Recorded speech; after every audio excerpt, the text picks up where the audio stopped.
Hey everybody, welcome back to the Couch of Knowledge. Yet again, I am your host, Daniel Contreras, and today we are joined by those Mockingbirds. If you guys want to introduce yourselves. I'm Kyle. I play guitar. I'm Tori. I play violin, keys, and I sing. I'm Adam and I play guitar and sing. Perfect. Well, if you do not know the setup of this show, people from all over the world have been writing us their problems and their concerns, I suppose, because healthcare isn't doing what it should be these days, so we're here as the end result. And we're going to try to help them with any sort of knowledge we have. If you guys go up to the task, we can start that. Let's do this. Let's spread awful ideas. Yeah. That's how it's supposed to go. Alright, well, the first question comes from Gene, and Gene asks, why can't people wear white after Labor Day? Do you actually know this? I feel like you would. I think that's related to P-Diddy. Yeah, From all the white parties, though, all the white clothing parties in the Hamptons, people are just like, screw it. That's a fair assessment. I always thought it was because you have like the end of summer barbecue and you don't want to get like mustard on your shirt. Yeah. So you shouldn't wear white. That's actually pretty pragmatic. Alright. Any thoughts? I can't even remember when Labor Day is because I never have a day off. It's So I can't even It's the end of the summer. The summer starts at I don't Memorial know. Day and it ends at Labor Day. Maybe people are afraid that when it starts to snow, you're going to get lost. The next question comes from Dominic, and Dominic asks, if the speed limit is 65, why can my car go 160? The real answer is to run away from Terminators on Judgment Day. Check your priorities, Dominic. If you watch T-1000, cannot catch up to a moving vehicle on foot. Well, there you go. There you go. Yet again, you're changed, and I feel good for you, Dominic, because now you know pretty much why you're doing this, because obviously you're awesome, and for the actual pragmatic reason, it's because Terminators might kill you.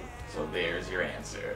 The next inquiry that we get comes from Regina. She asks, through apparently fear, or rather humiliation, why do sharks feel stupid if they know that everyone can see their fins?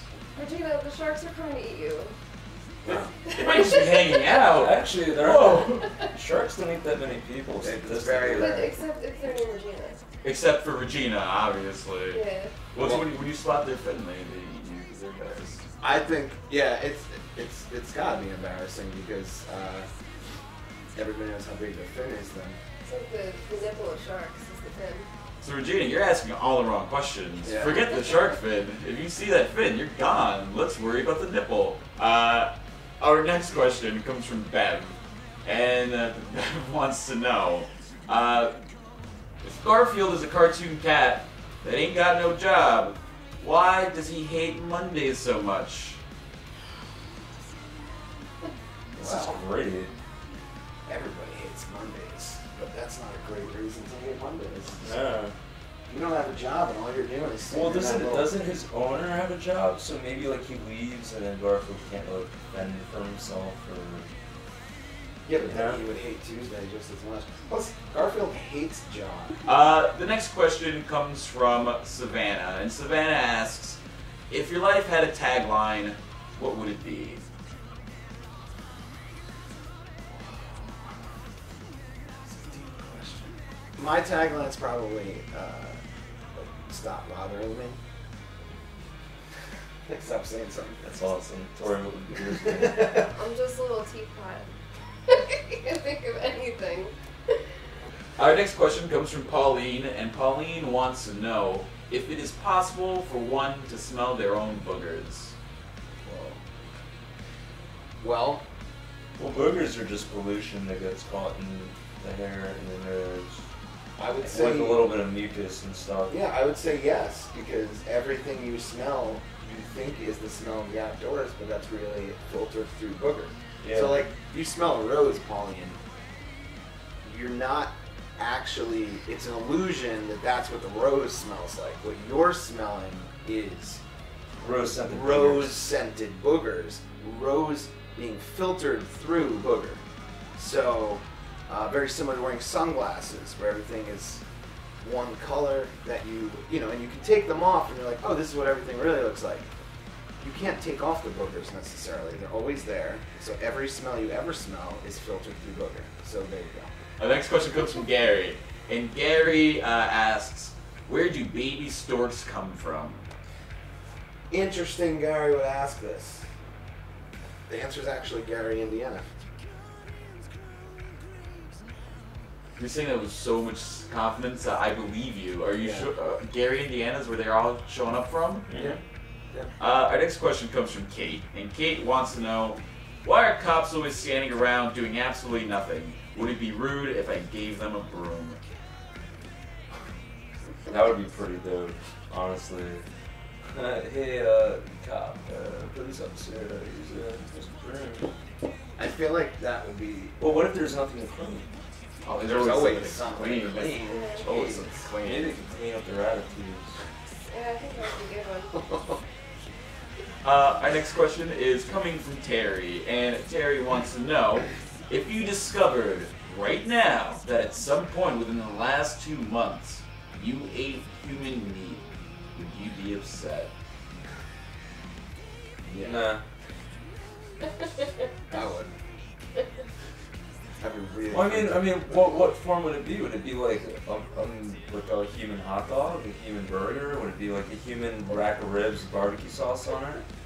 I think I'd be more upset about not knowing how it.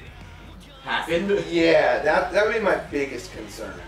I mean, as long as it's cooked like, I don't know. Is she telling us that she spoke about it or food? Is that what she's saying to us? I don't know.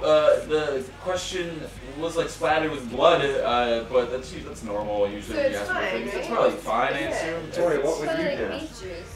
Yeah, beet juice. Beet Everyone's juice. just juicing beets these days. But our next question comes from Benjamin, and Benjamin asks, in your opinion, what is the best bathroom in New York City?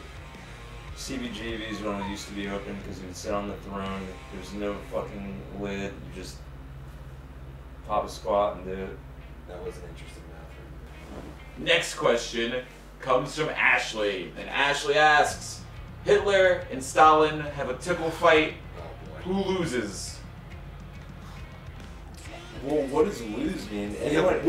How do you lose? By pissing your pants? Yeah, I feel like that's the law. So like, if you I get mean, off your I'll head- tell you what, Hitler's definitely gonna lose. Oh my Stalin's god. there. I'm not gonna lie, that would be like the funniest cartoon skit ever. Like, he's like, I get you, I get you, I get you. He's like, like whatever. Like, I can't do a good German accent. He's like, I don't do a German accent. I can just do Stalin. I get you, vodka, I get. Wow, stereotypes coming out, flying all over the place. Well, I mean, most people also don't want to impersonate Hitler like on camera. Usually, it's like a thing. Most I can people also shy speak a away little from that. German, Right. So I'm gonna stay away from that. Honestly, I'll just be like, Mein Kampf, Mein yeah, I was Kampf, gonna Mein make Kampf, that. Mein It's Kampf. not happening. my two. He's so jolly. Mein Kampf, Mein Kampf. It's Hitler at a candy store. Yeah, right. Jeez. I would definitely stay with Stalin. Stalin, because like Stalin would win for Yeah. sure. Hitler was really kind of wimpy, and Stalin. I feel like Stalin like personally walked around Siberia and slit people's throats for a long time. So he's gonna win the table fight against. You know, I side with that. That's the best sentence I've heard all day. Fuck You're yeah. walking around Siberia and slitting throats. He's gonna win tickle fight. If food has been in the trash for under a minute, is it officially garbage? Ooh, depends. If it's Depends a new what's bag, attached. if it's a new bag, I would There's say anything goes. Yeah, it depends what it's touched. Yeah, if there's like raw eggs and like, you know, yeah. So no, It's a simple question. you and I think probably subscribe to the George Costanza method, where if it hasn't touched something gross, it's not garbage. It's above the lid. I don't It's even not care. It could garbage. be in the. It could be all the way in there, as long as like there's no like raw chicken meats or the packaging or half-eaten. food. What's the deal? Yeah, you know. So I would say eat it. Yeah. Our next question comes to from Nick, and Nick wants to know, how old should your kid be before you feel okay cursing with them? You should probably get them started young. Because then, like, by the time they become a teenager, they'll just be so over it. It's like little French kids drinking wine. They're just like, fuck this. I'm not gonna Give them one less thing to rebel with. Yeah. You're taking an arrow out of their quiver. You want to know the average age? What's the average age? 10. 10? That's when parents are like, my kid is too good. I'm gonna start swearing. Look, I'm not even joking. So I know for a fact. I just think What's everybody going on right everybody curses as they get older anyway. Yeah. So It's just a word. It's Exactly. I could say like rabbit Exactly. you. exactly. You're just a couch. Exactly. Are you offended? Nope. Right. Just So a like word. teach your kid to swear right away. Yeah. Yeah. With that said, those are all the questions that we have for today. I want to thank you guys for coming out, and hopefully the audience is appreciative to those Mockingbirds and their sweet answers and the knowledge that they've given.